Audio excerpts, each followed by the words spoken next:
Saudara sekalian,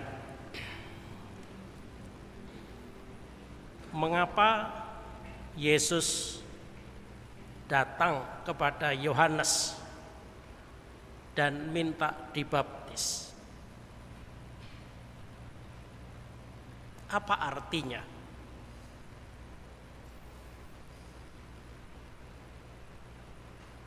Peristiwa pembaptisan itu semacam inaugurasi atau pelantikan.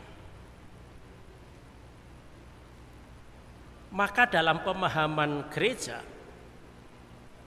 dan praktek hidup gereja, sakramen baptis itu menjadi yang pertama, disebut sebagai sakramen inisiasi, pintu masuk seseorang menjadi murid Yesus. Pintu pertama yang harus dilewati saat orang mau menjadi anggota gereja. Untuk Yesus,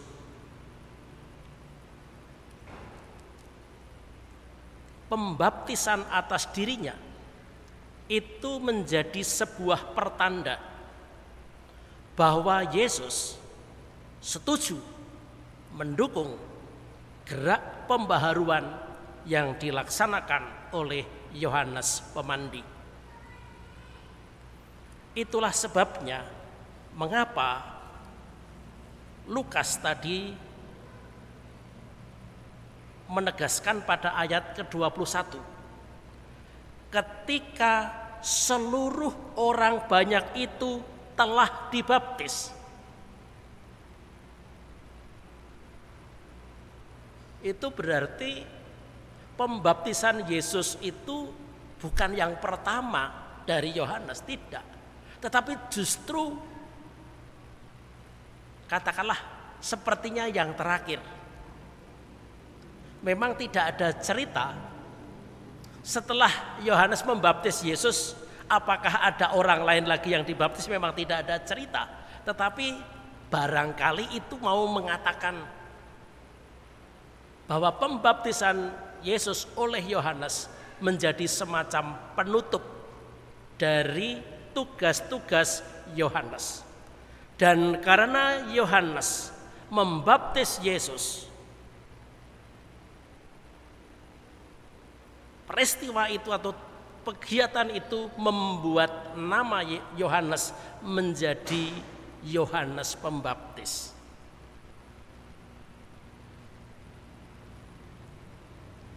Itu yang pertama, menyetujui gerakan pembaharuan yang dilakukan oleh Yohanes. Peristiwa yang sama itu juga dapat kita pahami sebagai awal karya Yesus di muka umum. Karena setelah ini, setelah peristiwa pembaptisan, Injil menceritakan bahwa Yesus dibawa ke padang gurun untuk berpuasa 40 hari 40 malam digodai oleh iblis.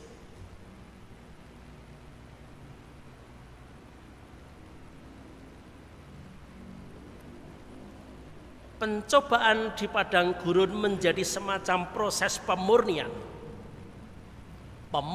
dan ujian tentang sikap batin Yesus sendiri.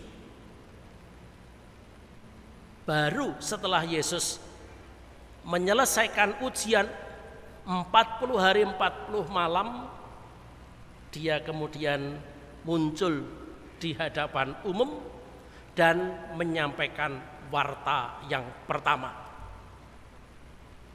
Bertobatlah dan percayalah kepada Injil.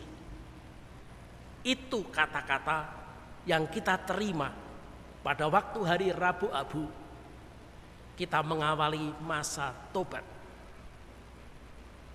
Bertobatlah dan percayalah kepada Injil.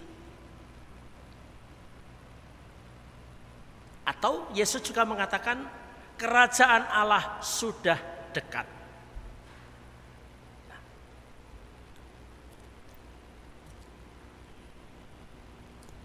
Dia mengawali karya dan itu dicatat di dalam Injil Lukas bab 4 ayat 18 dan seterusnya. Roh Tuhan ada padaku oleh sebab ia telah mengurapi aku. Pada waktu dibaptis diurapi oleh Roh Kudus dan Allah Bapa menyatakan, inilah putraku yang terkasih. Dia menegaskan itu, Roh Tuhan ada padaku oleh sebab ia telah mengurapi aku untuk menyampaikan kabar baik kepada orang-orang miskin. Dan ia telah mengutus aku memberitakan pembebasan kepada orang-orang tawanan, penglihatan bagi yang buta, untuk membebaskan orang yang tertindas, untuk memberitahukan tahun rahmat Tuhan telah datang.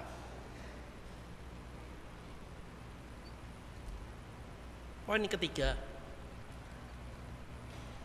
apa yang dilakukan oleh Yesus memposisikan diri pada baris terakhir dalam pembaptisan, itu juga mau menunjukkan sikap Yesus, solidaritasnya dengan semua orang yang berdosa, dengan semua orang yang mau menanggapi seruan Yohanes untuk hidup baru. Kesediaan dan keterbukaan orang untuk hidup baru kita dapat baca pada salah satunya Injil Lukas bab 3 ayat 10 sampai 14. Di sana orang banyak bertanya kepada Yohanes, jika demikian apakah yang harus kami perbuat? Orang pemungut cukai bertanya, Guru, apakah yang harus kami perbuat? Para prajurit juga bertanya, dan kami, apakah yang harus kami perbuat? Itu pertanyaan-pertanyaan menunjukkan bahwa orang tersentuh, tergerak oleh kata-kata Yohanes, dan mereka mau memproses dirinya untuk hidup baru selaras dengan apa yang diserukan oleh Yohanes. Maka Yohanes memberikan jawaban yang berbeda-beda. Kepada orang banyak, kepada semua orang dikatakan, barang siapa mempunyai 2 helai baju, hendaklah ia membaginya dengan orang yang tidak punya. Dan barang siapa mempunyai makanan, hendaknya ia berbuat juga demikian. Kepada pemungut cukai memberikan jawaban yang spesifik. Jangan menagih lebih banyak daripada yang telah ditentukan bagimu. Bagi para prajurit juga diberi jawaban yang khas. Jangan merampas dan jangan memeras. Cukupkanlah dirimu dengan gajimu. Itulah garis hidup baru yang ditunjukkan oleh Yohanes. Dan Yesus menyetujui apa saja yang disampaikan oleh Yohanes itu. Itulah sebabnya mengapa Yesus juga menyampaikan hal yang sama. Tetapi Yesus tidak persis sama juga. Dia menyampaikan hal-hal yang berbeda, yang baru, yang daripada yang disampaikan oleh Yohanes. Poin keempat, peristiwa pembaptisan mau mengatakan kepada kita bahwa siapapun yang dibaptis itu menyatakan diri mau hidup di dalam roh Allah, mau mendengarkan suara Allah, mau melaksanakan apa yang dikehendaki oleh Tuhan. Itulah sebabnya mengapa suara dari langit itu berbunyi, Engkaulah anakku yang kukasihi, kepadamulah aku berkenan. Kita juga dibaptis kita masuk ke dalam arus atau gerakan pembaharuan hidup, itu pertama-tama berkenan di hati Allah. Tetapi apakah berhenti sampai di situ? Jawabannya tidak. Yang berkenan di hati Tuhan bukan hanya bahwa kita menyatakan diri masuk ke dalam arus pembaharuan.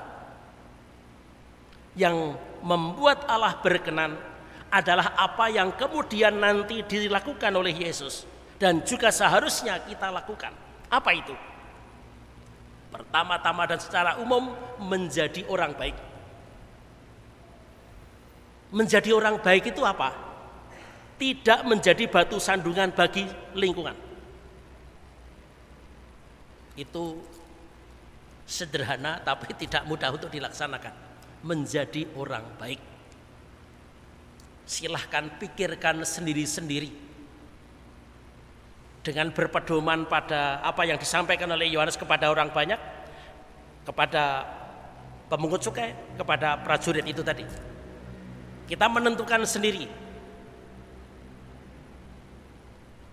perilaku baru sebagai pemungut cukai harusnya bagaimana? Perilaku baru sebagai prajurit bagaimana? Perilaku baru sebagai guru bagaimana? Dan seterusnya. Kita masing-masing yang menentukan harus bagaimana. Nah, Injil memberikan catatan. Kita diajak untuk menjadi pembawa kabar gembira.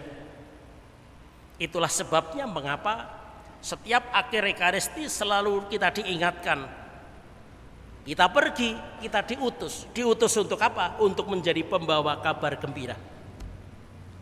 Untuk meringankan beban sesama kita. Untuk menjadi garam dan terang.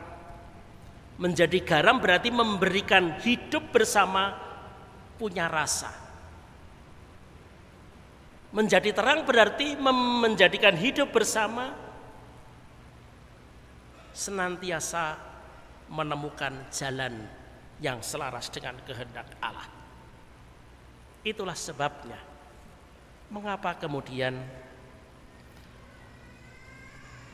Yesus menegaskan pada Injil Matius bab 25 ayat 40. Menjadi berkenan kepada Allah itu berarti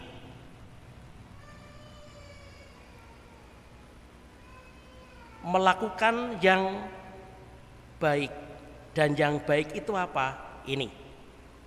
Aku berkata kepadamu, sesungguhnya segala sesuatu yang kamu lakukan untuk salah seorang dari saudaraku yang paling hina ini, kamu telah melakukannya untuk aku. Siapakah orang yang paling hina?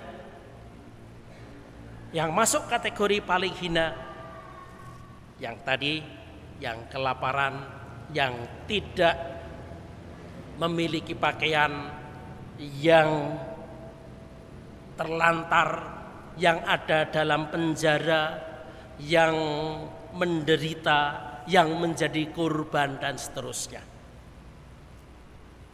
Dan juga dalam Injil Lukas bab 10 ayat 37 di sana dicatat tentang kisah yang amat kita kenal, yaitu cermin orang Samaria yang baik hati. Apa artinya? Yang berkenan kepada Allah adalah menjadi sesama bagi yang menderita, memiliki belas kasih kepada para korban. Untuk bisa melaksanakan itu semua diperlukan kepekaan. Maka hari-hari hidup kita itu langkahnya sebenarnya jelas. Apa yang harus kita lakukan supaya hati saya semakin peka terhadap penderitaan sesama, supaya insting kita menjadi tajam sehingga kita dapat berperilaku seperti Yesus. Berkali-kali dicatat bahwa Yesus mengambil inisiatif, dan itu dicatat oleh para penginjil dengan mengatakan hatinya tergerak oleh belas kasih. Itu ukurannya untuk menjadi berkenan pada Allah. Itu caranya untuk memberikan isi kepada baptisan yang telah kita terima.